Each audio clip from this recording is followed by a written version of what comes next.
Come on, sit down. It's time for another drawing of the numbers, or drawing of the names. Well, I tell you what, Doug, we have all these. There's about 20 names in here.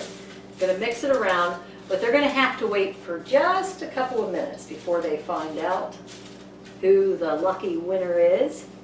Anticipation. We have the new year coming up. We just went to probably what would be our final Christmas party of 2018. We went with the St. John's Choir out at the Living Goods Home, always a good time. But in the new year, I was reading this book last night, and this one passage just hit me. How great it would be if we would take the time to try to understand people. You ever have people you run into contact with and you're just like, oh my gosh, they're driving me nuts. I don't even think I can stand to be around them. And last night as I was reading, I read this one, just a few paragraphs here, and it's titled, Changed in an Instant. So let me know what you think of this.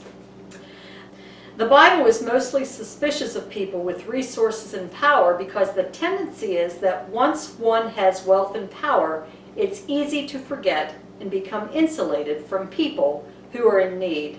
In one of his sermons, Harold Beck quotes Albert Schweitzer saying, "Concern for people is the beginning of hope. And when I find somebody hopeless, I conclude that they are not very much concerned about anybody." Isn't it funny that the great harbingers of hope in our time have been the Teresas and the Kings and the Romeros and the Gandhis? Stephen Covey, author of the bestseller The 7 Habits of Highly Effective People, relates an encounter he had on a subway in New York one morning. People were sitting quietly, reading newspapers, lost in thought, or resting with their eyes closed. At the next station, a man and his children entered the subway car. The children were so loud and rambunctious that instantly the whole climate changed. The man sat down next to Covey and closed his eyes, apparently oblivious to the situation. The children were yelling back and forth, throwing things, even grabbing people's papers. It was very disturbing. And yet the man next to Covey did nothing. It was difficult not to feel irritated. Could you imagine that? How could this man be so insensitive as to let his children run wild like that and do nothing about it, taking no responsibility at all? It was easy to see that everyone else on the subway felt irritated too. I can imagine I would. We probably would be too. Finally, with as much patience and restraint as he could muster, Covey turned to the man and said, "Sir, your children are really disturbing a lot of people. I wonder if you couldn't control them a little bit more."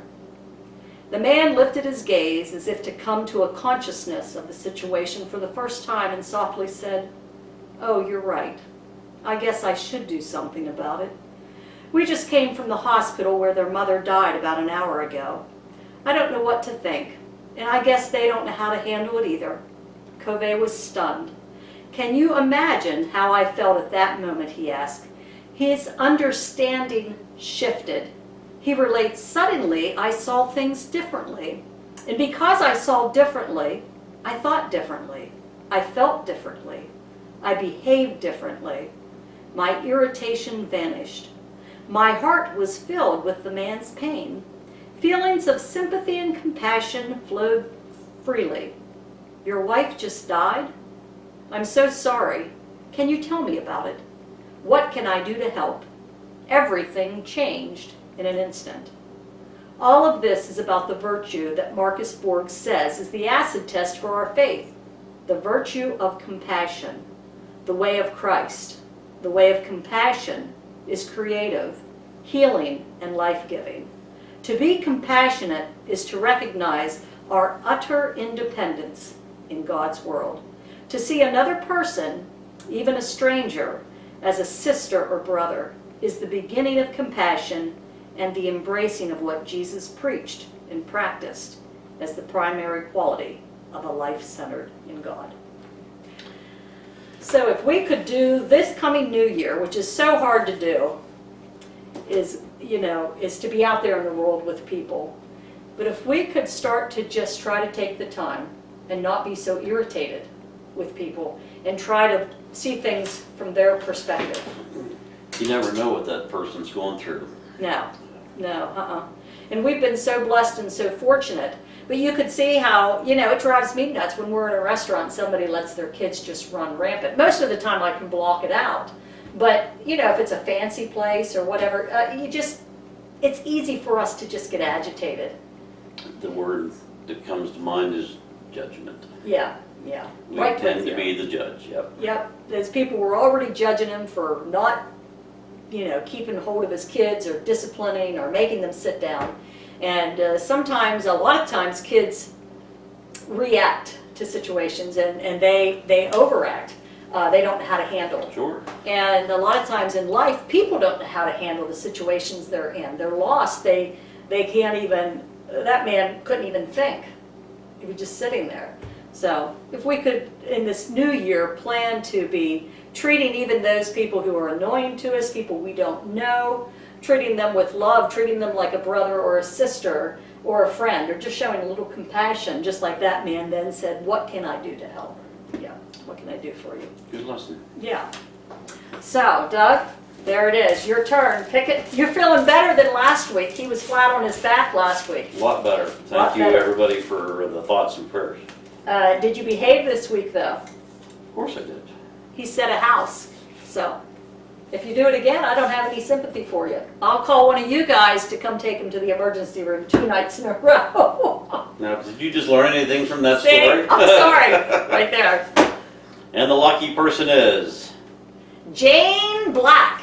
Jane Black, you are the lucky winner of a $25 Amazon or Walmart gift card. What we did was, the person was supposed to say something on the last video of what could help your back. Right.